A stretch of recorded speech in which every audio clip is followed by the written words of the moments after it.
रुको, सब कुछ छोड़ दो और ध्यान से सुनो। अगर मैं कहूं कि जो कुछ भी तुम मौत के बारे में जानते हो वो सब एक झूठ हो सकता है। कल्पना करो, एक प्राचीन ग्रंथ इतना गूढ़ है कि यह दावा करता है कि वह बिल्कुल स्पष्ट रूप से बताता है कि आखिरी सांस लेने के बाद क्या होता है। यह सिर्फ एक अनिश्चित परिकल्पना नहीं है, बल्कि एक विस्तृत मार्गदर्शिका है जो मृत्यु के बाद की यात्रा का एक एक चरण समझाती है। लेकिन यहां एक ट्विस्ट है। अगर तुम इस यात्रा के किसी भी हिस्से को समझने में चूक गए तो तुम्हें अनंत काल के लिए फंसने का खतरा हो सकता है। यह है तिब्बती मृतकों की पुस्तक, एक पवित्र ग्रंथ जो 1000 साल पहले रचा गया था। आज आधुनिक तकनीक और विज्ञान में इतनी प्रगति के बावजूद हम अब भी इस सबसे बड़े सवाल का जवाब नहीं खोज पाए हैं। मरने के बाद क्या होता है? शायद यही कारण है कि यह पुस्तक आज भी इतनी प्रभावशाली है। यह जीवन के सबसे बड़े रहस्य का जवाब देने की हिम्मत करती है और एक क्रांतिकारी दावा पेश करती है।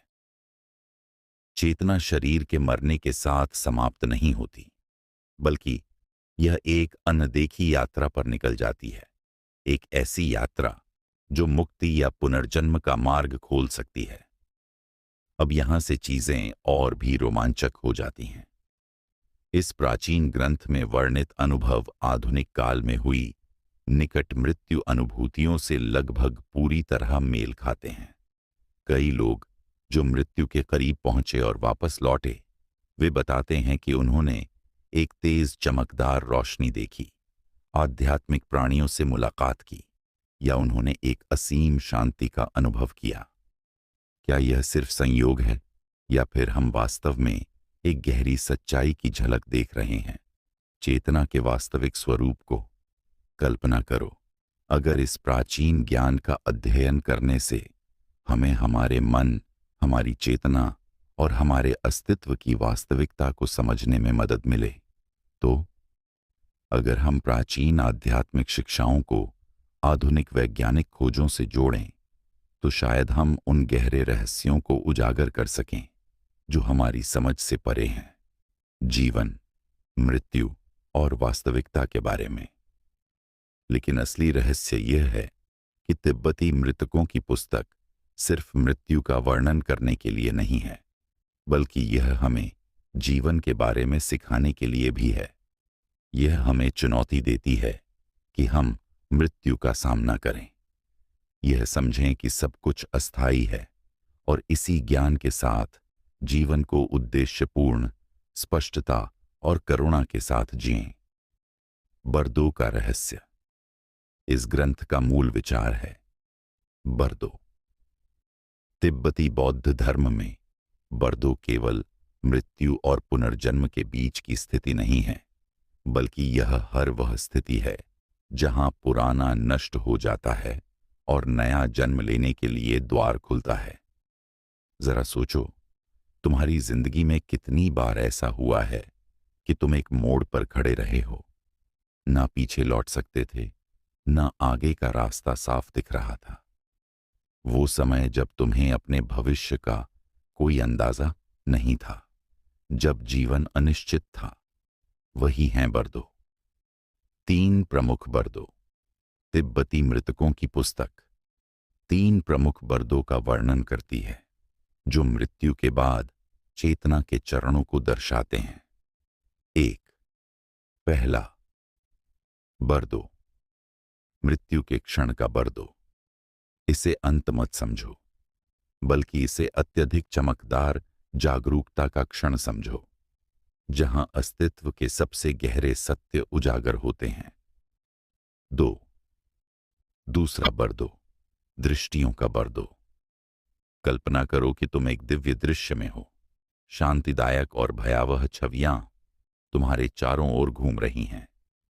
लेकिन यहां एक ट्विस्ट है। ये कोई बाहरी शक्तियां नहीं हैं, बल्कि तुम्हारे अपने ही मन की प्रक्षेपण हैं।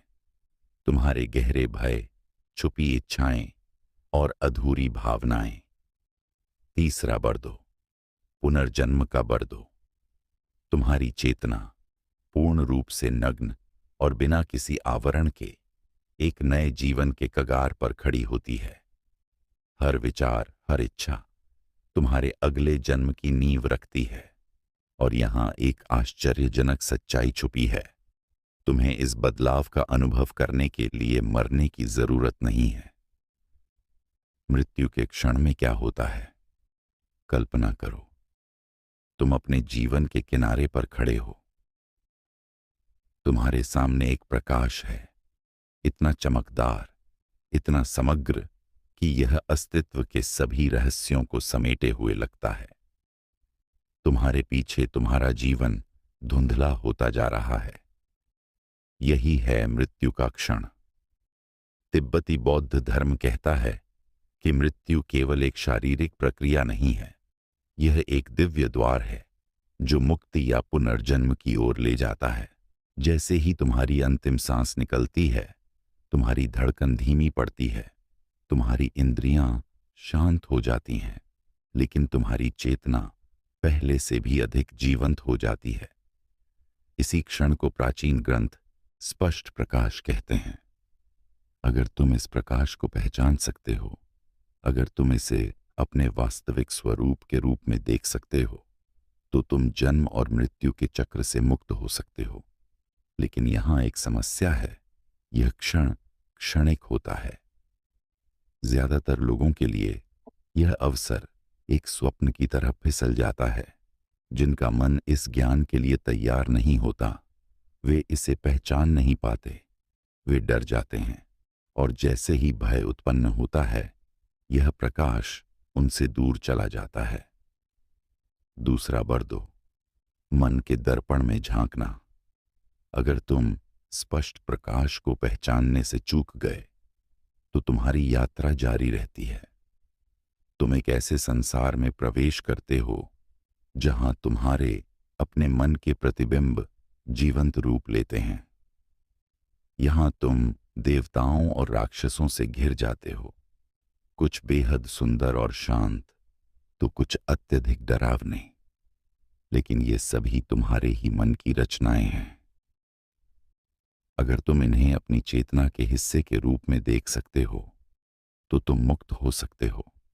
लेकिन अगर तुम डर गए, तो यह भय तुम्हें पुनर्जन्म की ओर खींच लेता है। तीसरा बर्दो, पुनर्जन्म का द्वार। अब तुम एक अनिश्चित स्थिति में हो, एक खाली समुद्र में तैरते हुए। तुम्हारा पुराना जीवन खत्म हो चुका है, लेकिन तुम्हारी चेतना अभी भी किसी दिशा की ओर बढ़ रही है। यहां तुम्हारे कर्म, तुम्हारे विचार, तुम्हारी इच्छाएं सब मिलकर तुम्हारे अगले जन्म का स्वरूप तय करते हैं। तो हम इस यात्रा के लिए कैसे तैयार हो सकते हैं? तिब्बती बौद्ध धर्म हमें कुछ विशेष अभ्यास देता है। मृत्यु की अनित्यता पर ध्यान करना, मन को शांत और स्पष्ट बनाने का अभ्यास, दूसरों के लिए करुणा विकसित करना। मृत्यु का सामना करने से बचने के बजाय अगर हम इसे समझें और अपनाएं, तो हम जीवन को अधिक अर्थपूर्ण तरीके से जी सकते हैं। अब सवाल यह है, क्या तुम तैयार हो इस अंतिम सत्य का सामना करने के लिए? के बजाय अगर हम इसे समझें और अपनाएं, तो हम जीवन को अधिक अर्थपूर्ण तरीके से जी सकते हैं। अब सवाल यह है, क्या तुम तैयार हो इस अंतिम सत्य का सामना करने के लिए?